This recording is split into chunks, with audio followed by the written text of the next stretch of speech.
यद्वीणाविन्द्र यत्स्थिरे ॐ यद्वीणाविन्द्र यत्स्थिरे यत्पर्शाने पराभृतं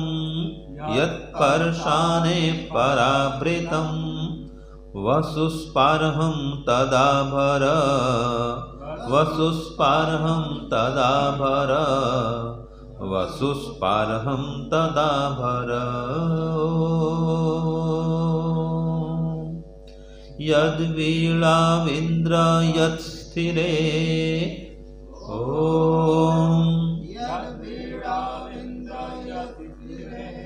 यत्पर्शाने पराभृतं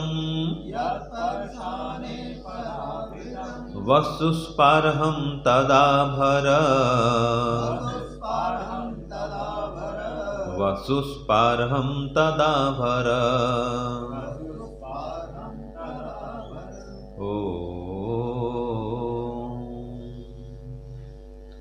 हे ईश्वर, हम यह पठन पाठन आपको प्राप्त करने और कराने के लिए साधन के रूप में करने जा रहे हैं। इस कर्म को और इसके कर्म फल को भी आपको अर्पित करते हैं। ओम शांति शांति शांति। सबको सादर नमस्ते जी। आज हम विचार करेंगे धनवान के गुण क्या क्या होने चाहिए, या वास्तव में धनवान में कैसे कैसे गुण होने चाहिए, कैसे कैसे गुण वाला धनवान होता है वेद के अनुसार।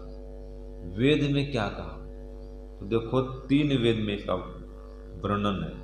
एक मंत्र जो अभी हमने पढ़ा, ऋग्वेद, सामवेद, अथर्ववेद, तीनों वेद में ये मंत्र आया है और इसमें धनवान के 3 गुण बताए हैं। 3 वेद में 3 गुण। ठीक है, कैसा कैसा गुण होना चाहिए देखो। धनवान जो कैसा होता है, तो सबसे पहले कहा वीड़व, वीड़व कहा, दोनों लव भी है, ड भी लिख दिया शब्दार्थ में। तो जो न दबने वाला होता है, दृढ़ होता है, धनवान का एक गुण, वो कभी दबता नहीं है, किसी के दबाव में नहीं आता है।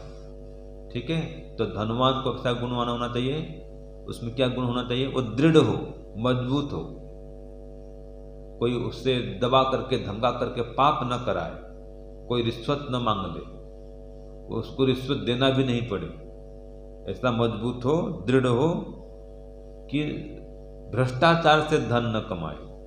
लोभ से, लालच से व्यक्ति अगर दृढ़ नहीं होगा तो गलत ढंग से भी धन कमा लेता है। तो यहाँ पर कहा न दबने वाला हो। ठीक है, आकर्षण से, लोभ से, लालच से, प्रलोभन से दबने वाला नहीं, मेहनत से, बुद्धिमत्ता से, मजबूती से धन कमाने वाला हो। तो कहा दृढ़ हो, ठीक है, मजबूत हो, एक गुण। ठीक है, फिर कहा यत स्थिरे, उसमें जो धन स्थिर रहने वाले, मतलब वो स्थिर रहने वाला हो, चंचल मति नहीं हो। धनवान को कैसा होना चाहिए, चंचल मति नहीं होना चाहिए। तो स्थिर मति से धन कमाने वाला हो। दूसरा क्या है, चंचल मति नहीं हो, अपितु स्थिर मति से धन कमाने वाला। और शब्द कहें तो स्थिर मति के अनुसार चलने वाला हो, मन के अनुसार चलने वाला नहीं हो। धनवान का ये गुण होना चाहिए कि मन के अनुसार नहीं चले, मति के अनुसार चले। और मति भी कैसी, स्थिर मति। ठीक है, तो एक तो स्थिर मति वाला हो, और दूसरा कहा दृढ़ हो, दबने वाला नहीं हो। ठीक है, तीसरा कहा वो स्पारहम, तत् स्पारहम, यत परशाने, वो जो धन है, ठीक है, वो परमात्मा ने कहाँ रखा है? विचारशील मनुष्य में रखा है। तो विचारशील हो, कैसा है वो? कैसा हो? विचारशील हो, विचार पूर्वक धन कमाने वाला हो, धर्म का अधर्म का विचार करके धन कमाता, अंधाधुंध धन नहीं कमाता, अधर्म पूर्वक धन नहीं कमाता। तो विचार करके धर्म और अधर्म का विचार पूर्वक धन कमाने वाला हो, ऐसे व्यक्ति में परमात्मा ने क्या किया है? तत् स्पारहम पराभृतम, वो चाहने योग्य धन को रखा है। ऐसे व्यक्ति को धन प्रदान करता है, चाहने योग्य धन को, जिसकी चाहना सब लोग करें, माने वो दानी हो, ठीक है, धन तो प्राप्त करे, लेकिन ऐसा धन हो जिसकी सब लोग इच्छा करें, अर्थात मुझे भी कोई ये दान करे, मुझे भी कोई दान करे, वो दान करता हो तो लोग इच्छा भी करेंगे उससे। तो ऐसा धन होना चाहिए जिसमें दान का गुण हो, जिसमें दानशीलता हो, वो धन सार्थक है। माने दान से युक्त जो धन है वो सार्थक है। फिर कहा वसु आभर, हे परमात्मा ऐसे धन को मुझे आप प्रदान करिए। ठीक है, जो धन कहाँ रहता है? जो दबने वाले पुरुष नहीं होते, डरपोक नहीं होते हैं, ऐसे व्यक्ति में जो धन होता है। फिर कहा जो चंचल मति वाले नहीं होते हैं, उनके पास में जो धन होता है, और जो विचारशील हैं, अंधविश्वासी भी नहीं है, दोनों बातें इसमें हैं। अधर्म से धन नहीं कमाते हैं और अंधविश्वास पूर्वक धन नहीं कमाते हैं, या अंधविश्वासी नहीं होते हैं। इनके पास में जो धन होता है वो धन को मुझे प्रदान करिए। तो अंधविश्वासी व्यक्ति कैसा होता है?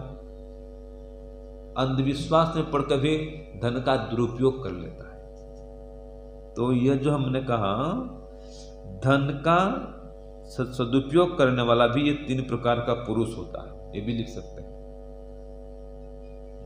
ये 3 प्रकार के व्यक्ति धन के सदुपयोग करने वाले होते हैं। कौन 3 प्रकार के व्यक्ति? जो मंत्र में कहा, वीडो अर्थात जो दृढ़ होते हैं, दबने वाले नहीं होते हैं, वो धन का सदुपयोग करते हैं। जो डरपोक हैं, उनको कोई भी पिस्तौल झा करके धन लूट लेता है, डरपोक है, निर्बल है, तो धन का सदुपयोग नहीं कर सकते।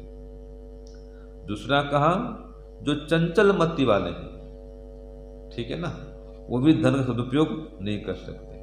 उनमें धन स्थिर रहता नहीं है, वो धन चला जाता है, तो दान पुण्य नहीं कर पाएंगे। वो तो जुआ में, शराब में, ऐसे ऐसे उल्टे पुल्टे काम में धन को नष्ट करते हैं, वो चंचल मति वाले होते हैं। फिर कहा जो विचारशील मनुष्य हैं, अंधविश्वासी नहीं होते, वो विचार पूर्वक धर्म का अधर्म का विचार पूर्वक धन का सदुपयोग करते हैं, धर्म सहित धन का उपयोग करते हैं। अंधविश्वास में, पाखंड में फंस करके कहीं धन का दुरुपयोग नहीं करते हैं। ऐसे अंधविश्वास से युक्त होकर के धन का दान भी नहीं करते, ऐसे धन कमाते भी नहीं। तो अंधविश्वास से दूर रहते हैं, अधर्म से दूर रहते हैं, अर्थात विचारशील होते हैं। तो ऐसे व्यक्ति धन का सदुपयोग करते हैं। तो देखो सार क्या निकला? सार ये निकला विचार पूर्वक धन कमाओ, ठीक है, धर्म पूर्वक धन कमाओ, और जो धर्म पूर्वक धन कमाए हैं उसको फिर धर्म के वृद्धि में और लगाओ, धर्म को बढ़ाने में और लगाओ। धर्म से धन कमाओ और उस धन से फिर धर्म को और बढ़ाओ, ये धन होना चाहिए। और मति के पीछे चल के धन कमाओ, मन के पीछे चल के धन मत कमाओ। मति मन क्या होता है जी? बुद्धि। तो बुद्धि के पीछे चलो, मति के पीछे, सद्मति बोलते सबको सन्मति दे भगवान, तो सन्मति में चलो। तो श्रेष्ठ मति, श्रेष्ठ बुद्धि के पीछे चलकर धन कमाओ, मन के पीछे दौड़ करके धन मत कमाओ।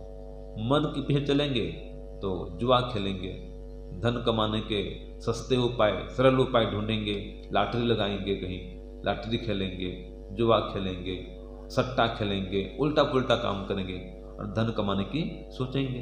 ये मन के पीछे भागने वाले लोग होते हैं। तो देखो, अगर वास्तव में धन कमाना हो तो धन कमाने की विधि क्या है, धनवान बनने की विधि क्या है? जैसे कि विद्वान बनने की विधि है, वैसे धनवान बनने की विधि है। एक श्लोक लिखिए, अच्छा श्लोक है। क्षण सह कणश्चैव, लिखो, क्षण सह कणश्चैव विद्या अर्थं च साधयेत्, क्षण त्यागे कुतो विद्या, कण त्यागे कुतो धनम। ये प्रमाण मिला कि क्षणशः कणश्चैव विद्या अर्थम च साधयेत्। एक एक क्षण के सदुपयोग से जैसे व्यक्ति विद्वान बनता है, वैसे ही एक एक कण के सदुपयोग से, एक एक कण को बचाते हुए व्यक्ति को धनवान बनना चाहिए। फिर आगे कहा, क्षण त्यागे कुतो विद्या। जो एक एक क्षण का नाश करता है उसको विद्या नहीं आती है। क्षण का दुरुपयोग करता है, विद्या नहीं आई। एक एक क्षण का सदुपयोग करता है उसको विद्या आती है। ऐसे ही कण त्यागे कुतो धनम, एक एक कण का महत्व जानता नहीं है, और जो एक एक कण के महत्व को जानता है, एक एक कण को बचाता है, वो धनवान बनता है। ठीक है जी, ये धनवान बनने की एक विधि है। तो विद्यापूर्वक, ठीक है, जैसे व्यक्ति सम्माननीय बनता है, ऐसे ही श्रेष्ठ धन के उपयोग से भी व्यक्ति सम्माननीय बनता है, दान के माध्यम से, परोपकार के माध्यम से। तो जो धनवान होता है इसमें 3 गुण हो, साथ में उसमें चाहने योग्य धन हो, जिसकी लोग चाहना करें, इच्छा करें, ऐसा धन उसके पास में होना चाहिए। तो ऐसा धन कैसा कब होगा? जब वो दान करे। दानी व्यक्ति के अंदर ऐसा धन होता है। ठीक है, तो हम दानशील बने और इस प्रकार से धन को प्राप्त करके उसका सदुपयोग करें, उसके माध्यम से परोपकार भी करें। तो देखो, अंतिम में चलते हैं। ये धन को प्राप्त करके सुयोग्य स्थान में दान करना चाहिए। धनवान का ये विशेष गुण होना चाहिए। अंधविश्वास में पड़कर दान मत करो। जैसे कि कहीं जाएंगे तीर्थ में, कहीं जाएंगे और कहाँ जाते हैं, पंडे पुजारी के पीछे में जो धन लुटा देंगे डर करके, ऐसा धन को बर्बाद न करें। पाखंड में पड़ के, अंधविश्वास में पड़ के धन को नष्ट न करें, अपितु अग्नि कुंड में धन का सदुपयोग करें।